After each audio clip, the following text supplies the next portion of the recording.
Throughout Scripture, when heaven opens, it does not open to chaos. It opens to order.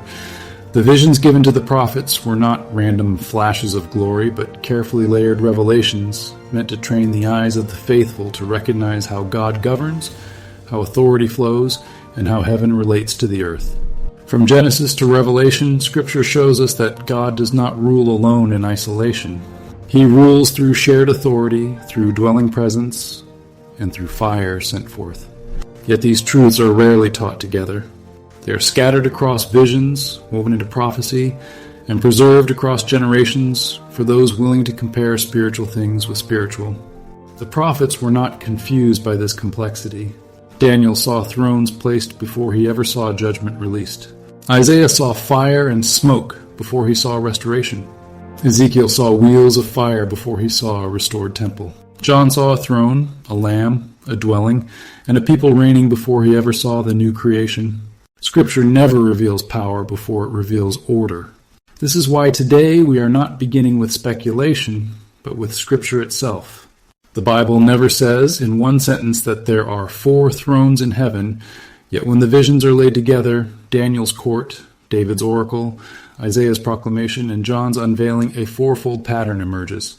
Not 4 competing authorities, but one divine reign expressed through 4 relational dimensions: source, king, dwelling, and shared rule. And alongside these thrones, Scripture reveals something equally essential: fire. Fire that burns before the throne, fire that moves with living beings, fire that is cast to the earth, fire that judges, purifies, illuminates, and restores. This fire is the Spirit in action, the power by which heaven enforces what the throne has decreed. Together, the 4 thrones and the 4 torches show us something profound. Heaven is not static. Heaven governs. Heaven moves. Heaven dwells. And heaven entrusts its authority to those prepared to bear it. This teaching is not about diagrams or hierarchy for their own sake. It is about understanding how God reigns so that we may understand how he forms his people. For Scripture tells us plainly that the saints will judge the world, that they will reign with the Messiah, and that they will shine like the stars forever. Such promises demand preparation. Fire is never given without order, and authority is never shared without refinement. So as we enter this study, let us listen as the prophets listened, compare as the apostles compared, and behold as those who desire not only revelation, but transformation. For what we are about to explore is not merely the architecture of heaven, it is the pattern by which the kingdom comes to earth. Beloveds, when Scripture opens the heavens for us, it never does so in fragments. The visions of Daniel, the prophets, and John are not isolated snapshots, but overlapping revelations. Scripture rarely states its deepest mysteries in a single sentence. Instead, it reveals patterns over time, inviting the faithful to discern, to assemble, and to behold. One of these patterns is the revelation of thrones in heaven. Scripture does not say plainly there are 4 thrones, yet when the visions are laid side by side, a 4-fold order emerges. An order that speaks not of division within God, but of shared authority, dwelling, and governance. Daniel was among the first to see it. He says, "I watched till thrones were put in place, and the Ancient of Days was seated. His garment was white as snow, and the hair of his head like pure wool. His throne was a fiery flame, its wheels a burning fire."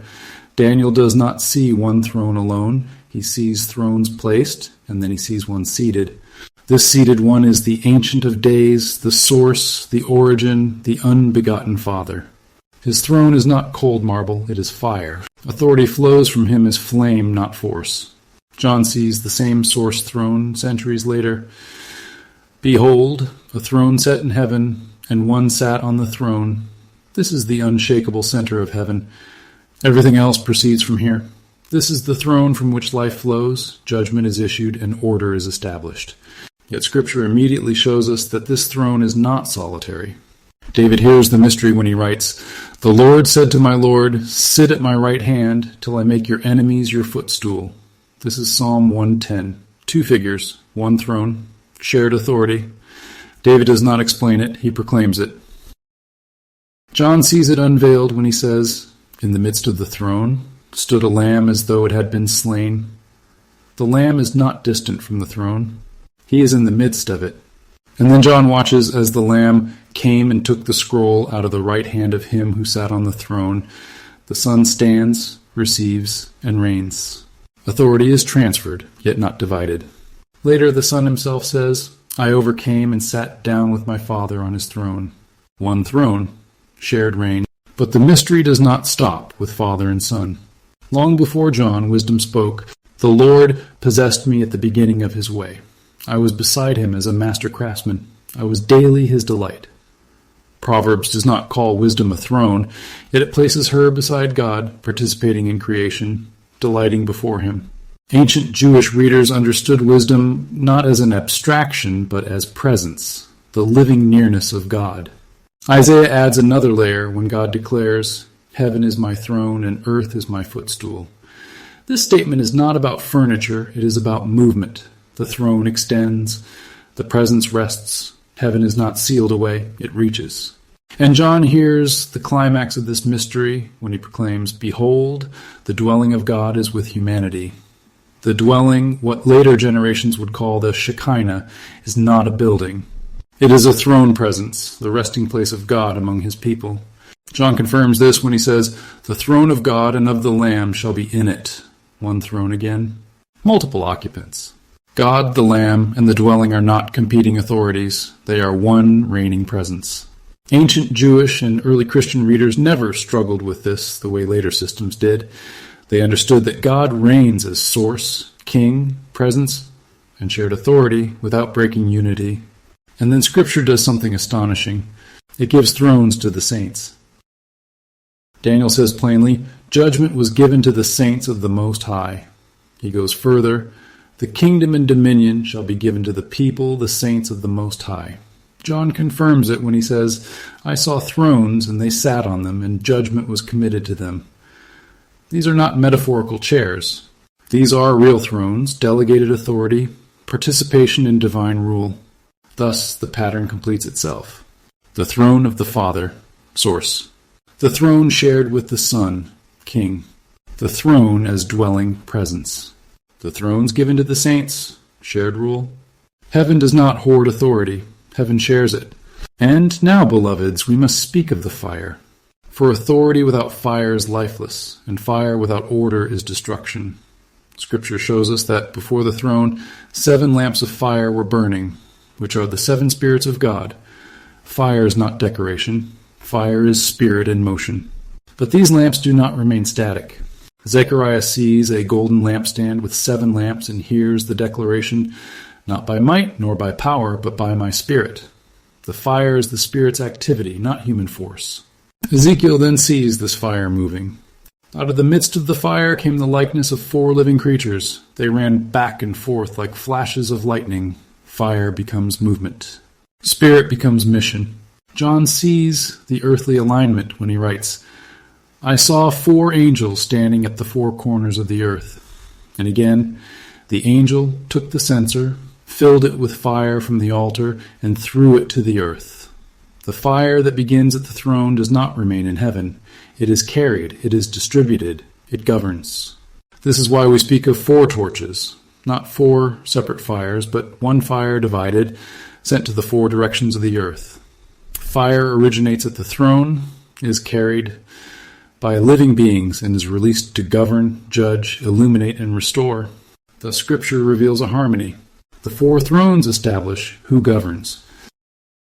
The 4 torches establish how heaven governs. Thrones speak of authority. Torches speak of power, spirit, illumination, and judgment. Together they tell us something essential.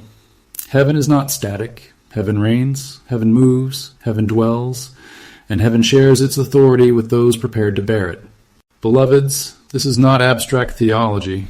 This is the architecture of the kingdom. This is why the saints are refined before they reign, why fire precedes authority, and why the dwelling of God comes last, not first. The 4 thrones and the 4 torches reveal the same truth from 2 angles. God reigns in unity, moves in spirit, dwells in presence, and shares rule with his people. This is the order of heaven.